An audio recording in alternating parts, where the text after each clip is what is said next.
Today I'm going to take on a project for a 99 Land Cruiser, and I'm going to replace the muffler with a Bosal unit.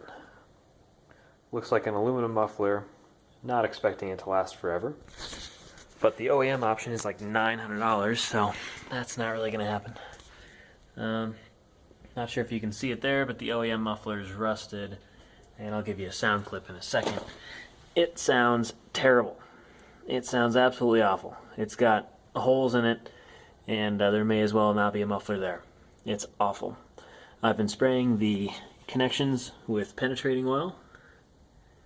Hopefully that will make it a small bit easier to remove, but they still look pretty nasty, so I'm expecting that to be a struggle.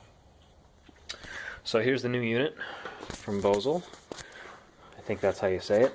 It was relatively cheap, 150 bucks for the muffler and for the hardware. Gaskets, I actually did not get bolts, so I'll have to reuse the ones I have or make a trip to the hardware store. I did get gaskets and a clamp for the backside.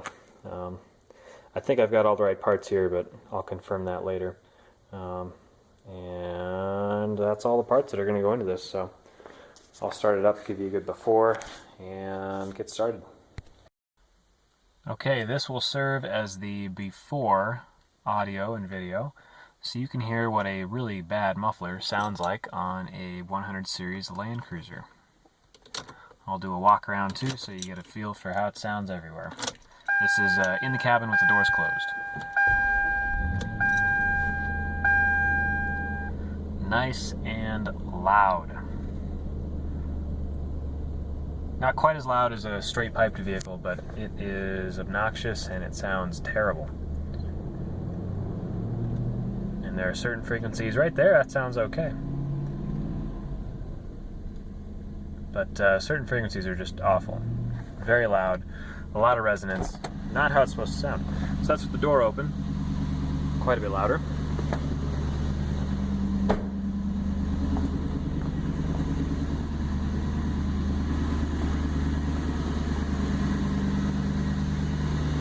So nice and loud, annoying, not quiet like a Land Cruiser should be.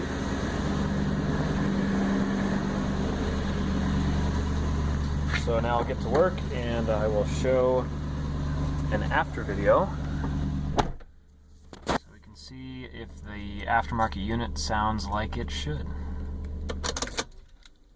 Here's a bit of the muffler without all the wrap on it, just so you can see the quality of the welds and everything.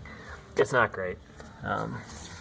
It's not high end, definitely. Just I think that's aluminized steel. Lots of spatter, pretty ugly welding, but it's just a value exhaust system. So provided it doesn't leak, it's probably okay. Seems like everything's the right shape and dimension loosely. We'll see better once we get it installed. Okay, partway through removal, you can see collection of tools down here, including a Dremel, unfortunately. So, got one bolt free there, and that was good. That was helpful. Could not get that one loose at all. And up here, was able to free one, but not the other. So those, I think I'm just going to have to Dremel off. They're corroded on enough that I don't know that I can break them free. They're also more difficult to get with the penetrating fluid, just if you're crawling underneath the car once a week. So they haven't been soaking as well as the other ones have. Going to the back. That one didn't have any luck at all, but I just Dremeled that clean off. So I'll pry that off and that should just come right off. I don't know why the camera's not focusing very well, but that was the stud on the bottom of that, so the stud's gone. That should just pop out now. Finally got that off. Dremelled off the exposed part of the shank, the stud, I guess you'd call it, and then had to go in with an angle grinder to get off the rest of the material that was still holding it on, and then it popped loose. So that's done. That was a chore. And now still have the other two up front. Got one off on each of the flanges, but need to get that other one. Can't really see it there without light. So one down. More angle grinder and Dremel to go. Okay, this feels good. After a ton of grinding, finally got the head of that bolt off. The back side, well, you can see that, is still very corroded on. That's going to be hard to get off. I'm going to have to beat on that with a punch. But here you go. 1, 2. And this guy was easy. Well, easier. That one was easy. It just came undone. This one required some grinding, but that popped off. And then in the back, we got this clamp off as well. So now I just need to loosen it from those rubber mounts, and then just pop this guy off, and we are done with the removal of the old system. And see if I can get a shot of just how bad it was. There you go. So you can see this whole seam. Just about the entire thing is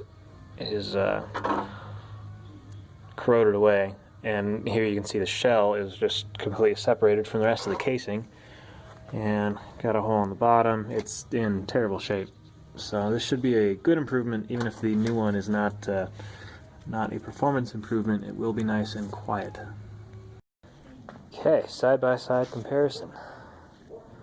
The OEM is a lot heavier. Probably 10 pounds heavier.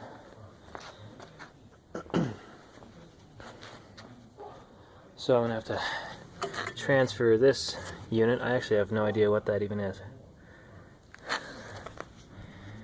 Not sure what its purpose is. I don't know if that's a weight for harmonic or something. I don't know. But I'll transfer it over if I can. Actually, looks like maybe I can't. No, maybe. Okay, yeah. Those nuts are going to be awful to get off, but I can give that a shot. So there you go. OEM versus the Bosal or Bosal aftermarket unit. I've transferred the weight onto the new muffler. It's definitely some kind of vibration damping or a way to offset some kind of natural frequency mode on the muffler. So it fits well there. The cover does not quite fit back onto the new unit.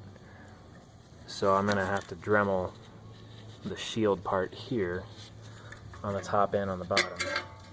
So that'll go on nice and neat. So Dremel that. Just take off some of the wing there, and should fit on nice and good.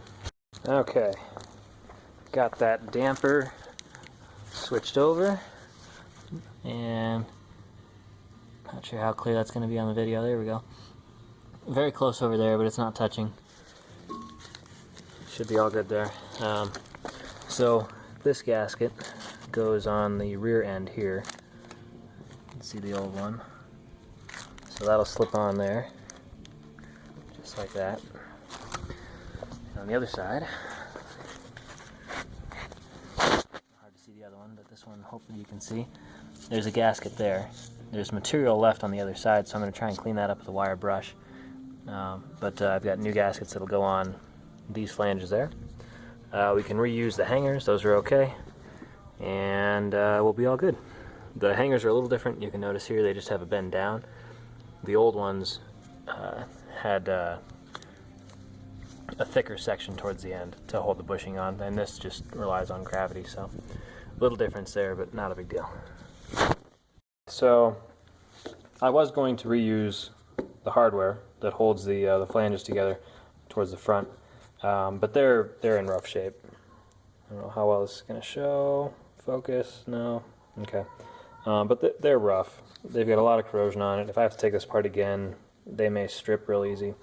So I've been collecting random hardware for a decade, so I've got the right size bolts and nuts, and so I'm just going to use something better and throw these away.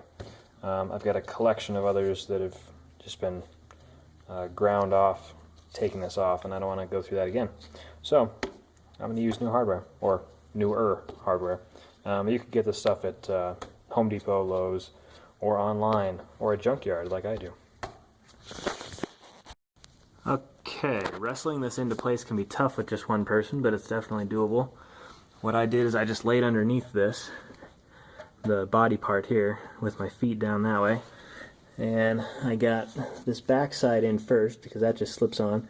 Don't forget the gasket, that'll help seal, and then don't forget the clamp on there, obviously. You could bend this all the way out if you forget to put it on before you connect these two. You could just separate this and then put it back together, but ideally you'd put it on before. So I slipped that in, and then came back here and just got one bolt, not even snug, I mean just on, and that'll hold it up there. So I'm going to undo that because I didn't put a gasket in there, but that was just enough to get this back end settled, and now I can clamp this on. I can get the rubber hangers secured, and then I can move to the front, get the gaskets in, bolt it up, and we are done. 100% done very soon.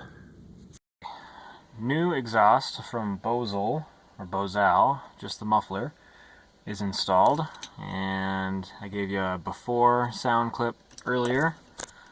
Now we'll do an after. Close the door here so you can get the interior sound.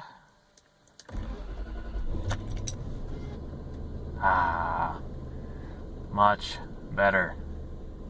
And I haven't even warmed it up. This is the first start, so I don't know if those gaskets will seal a little better after they go through a few heat cycles, but already that is much improved. Much improved. And hopefully that'll come through on the sound clip, but it is much quieter. I'll do a walk around now.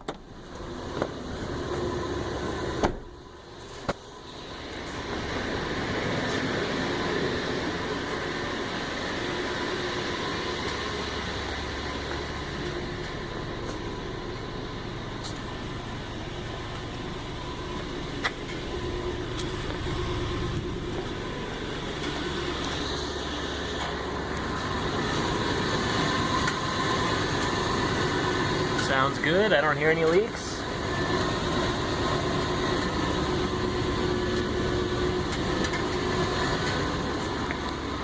I think that's a success. So total investment there, that was $150 for the muffler, the gaskets, the seals. $150. Not too shabby. The OEM I'm sure you could find for a little cheaper, but I was seeing it for $700 to $800, $850, which is a hell of a lot of money for a muffler. And this isn't a performance vehicle, so I wasn't going to spend that on this.